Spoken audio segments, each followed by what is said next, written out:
Hi friend, good morning बच्चों।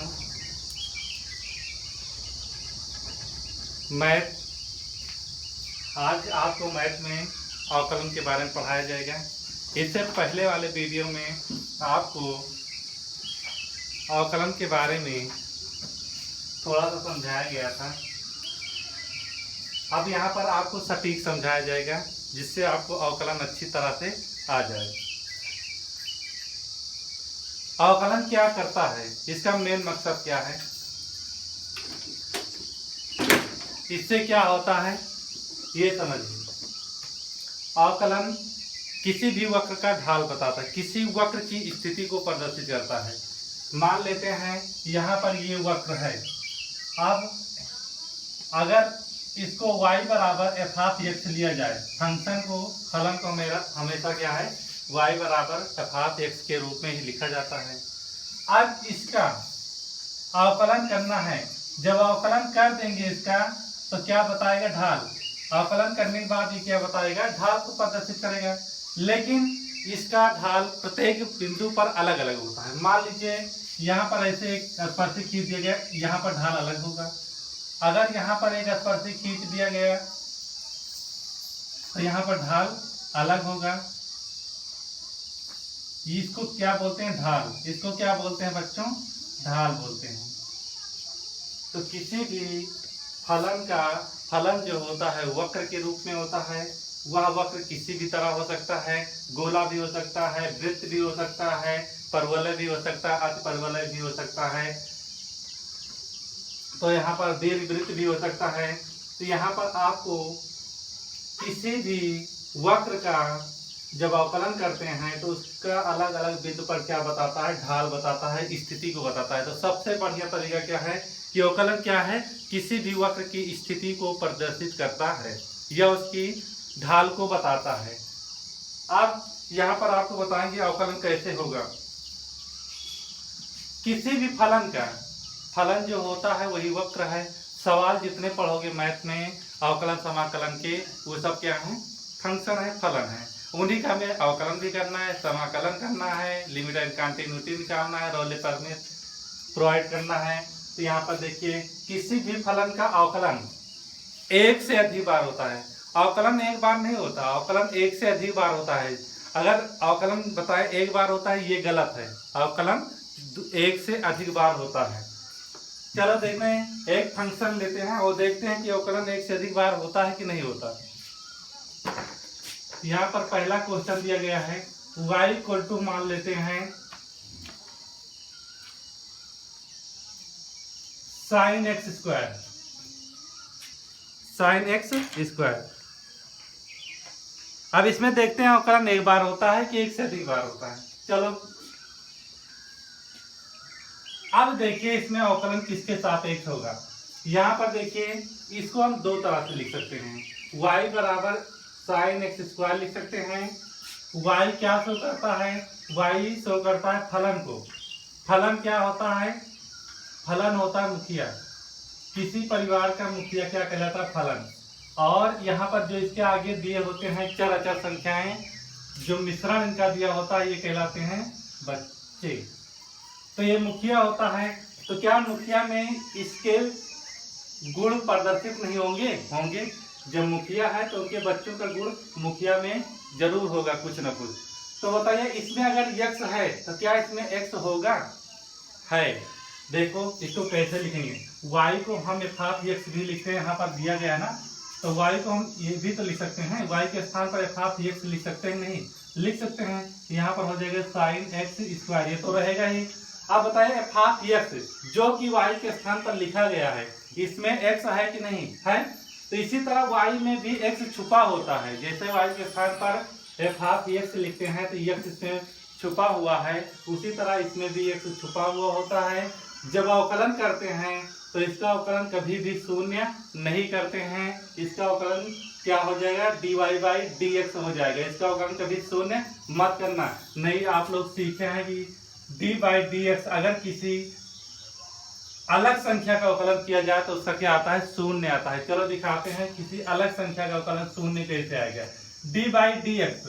अब बताइए जो ऑपरेटर लगाया गया है ये किसका अवकलन करेगा, ये जो इंजन लगाएगा एक तरह से इसका अवकलन करेगा केवल x वालों को। यहाँ पर x है तो केवल x का अवकलन करेगा, अगर x नहीं है तो उसका अवकलन नहीं करेगा। मान लीजिए ये डी बाई डी एक्स केवल किस पर डिपेंड है, x पर। यहाँ x बच्चों नहीं दिखाई दे रहा है ना, तो यहाँ पर अगर x नहीं है तो इसका अवकलन क्या हो जाएगा, शून्य हो जाएगा।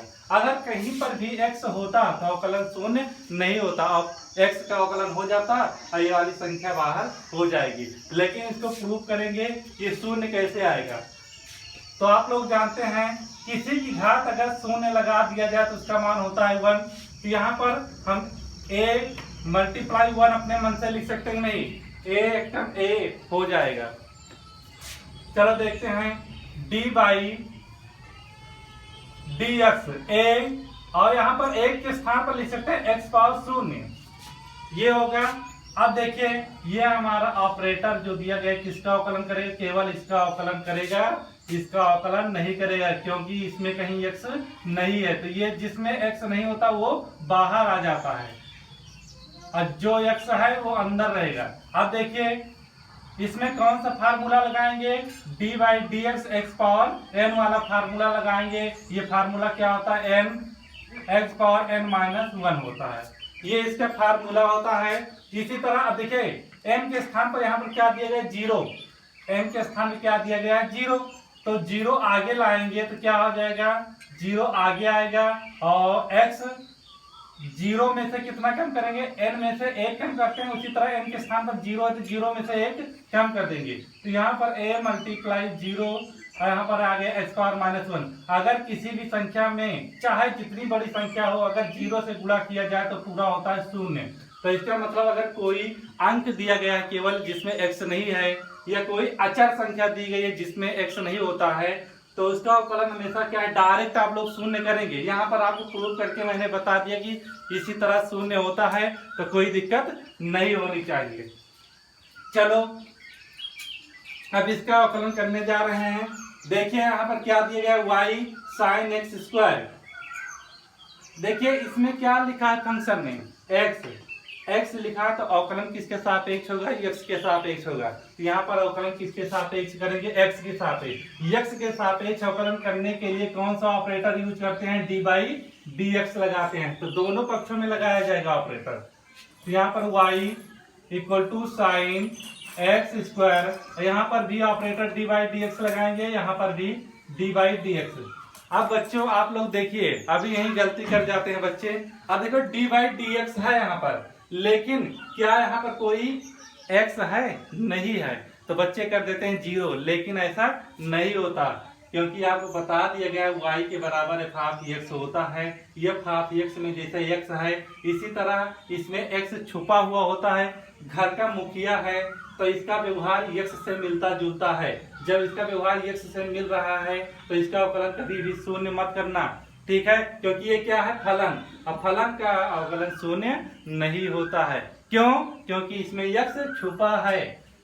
अब देखिए y का क्या हो जाएगा, dy बाई डी एक्स हो जाएगा इक्वल टू, यहाँ पर देखिए साइन का। अब देखिए बच्चों यहाँ पर फार्मूला भी बताएंगे आपको, अवकलन बताएंगे। यहाँ पर साइन x का अवकलन क्या होता है, cos x होता है। देखिए ध्यान से, ये बहुत आसान है। पहले देखिए अवकलन एक से अधिक बार होता है, आप रट लीजिए, अवकलन एक बार नहीं एक से अधिक बार होता है। तो पहले अवकलन किसके आधार पर करेंगे, अभी मान लीजिए x है केवल, इसको भी मान लीजिए x है, x स्क्वायर मत मानिए, अभी अपने मन से मान लीजिए x है। तो साइन x का अवकलन क्या होगा, पहले साइन के हिसाब से अवकलन करोगे तो साइन क्या होता है, cos x स्क्वायर। साइन के हिसाब से अवकलन कर दिया तो cos x स्क्वायर, ये तो पूरा लिखा जाएगा यहाँ पर।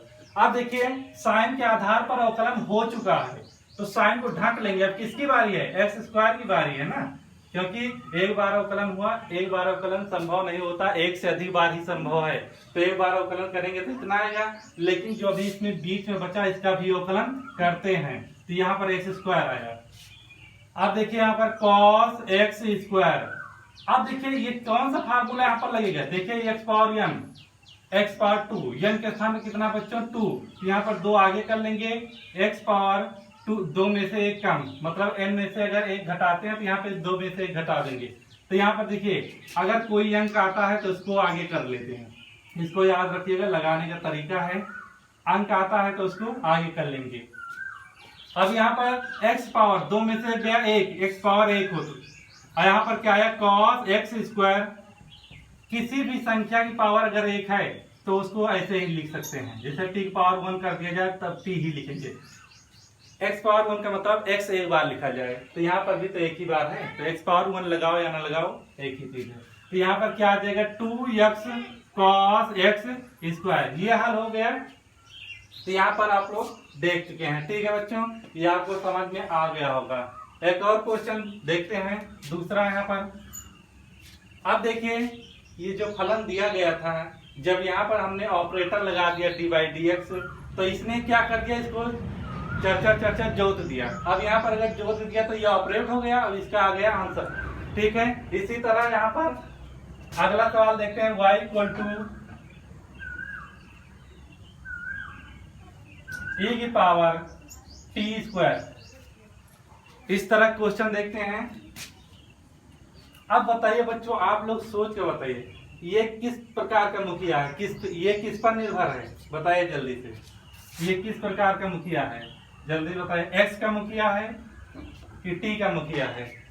यहाँ पर t का मुखिया होगा, क्योंकि इसमें आपको x कहीं नहीं दिख रहा है। अगर कहीं x नहीं दिख रहा है तो जो दिखेगा उसी का मुखिया होगा। तो यहाँ पर क्या है t, तो ये क्या है, किसका मुखिया है, t का। तो इसको हम f(x) नहीं लिखेंगे, f(t) बराबर क्या दिया गया, e की पावर t स्क्वायर, ये दिया गया है। अब इसका अवकलन अगर t दिखा फंक्शन में t दिखा तो ऑपरेटर कौन सा लगाएंगे, d/dx नहीं, अब की बार d/dt।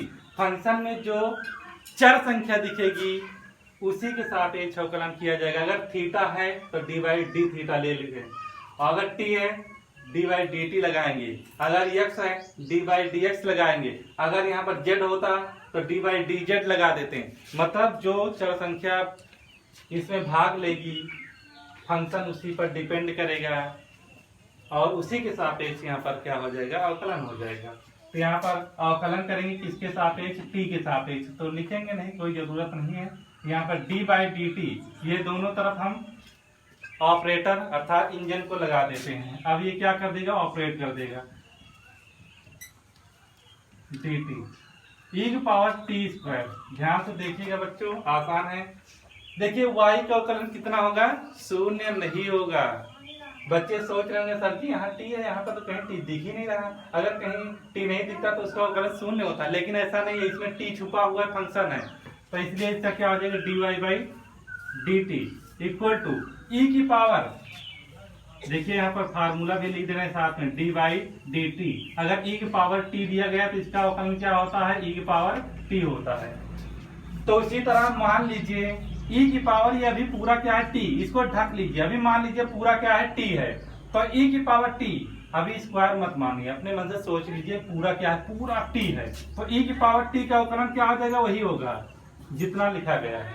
उसके बाद अब देखिए e के हिसाब से जब अवकलन कर दिया तो कितना आया आंसर, लेकिन अब e की बारी खत्म कर देंगे। अब कौन बचा है अभी, t स्क्वायर, क्योंकि अवकलन एक से अधिक बार होता है ना, तो एक बार इसके सापेक्ष हुआ, अब t के सापेक्ष करेंगे, तो अवकलन लगाएंगे, अवकलन का चिन्ह, और यहाँ पर हो जाएगा t का स्क्वायर। अब देखिए e की पावर t का स्क्वायर, इसका करेंगे तो क्या आ जाएगा, देखिए वही बात यहाँ पर देखिए d/dt, वही काम करना है इसमें भी। t की पावर n आगे आ गया और इसमें से एक कम कर देंगे, रूल वही है। तो यहाँ पर क्या हो जाएगा, 2 आगे आया, t2 - 1। अब क्या आ जाएगा यहाँ पर t का स्क्वायर। यहाँ पर देखिए कोई अंक आया तो उसको आगे कर लेते हैं, और t की पावर 2 में से गया 1, t की पावर 1। अब यहाँ पर अगर किसी भी संख्या की घात 1 लगाते हैं तो उसमें घात लगाओ या ना लगाओ कोई जरूरत नहीं है, 2t e की पावर t स्क्वायर। तो बच्चों ये आपको समझ में आ गया होगा। अब इसमें आप लोग हल करना। आज के लिए इतना ही, जय हिंद।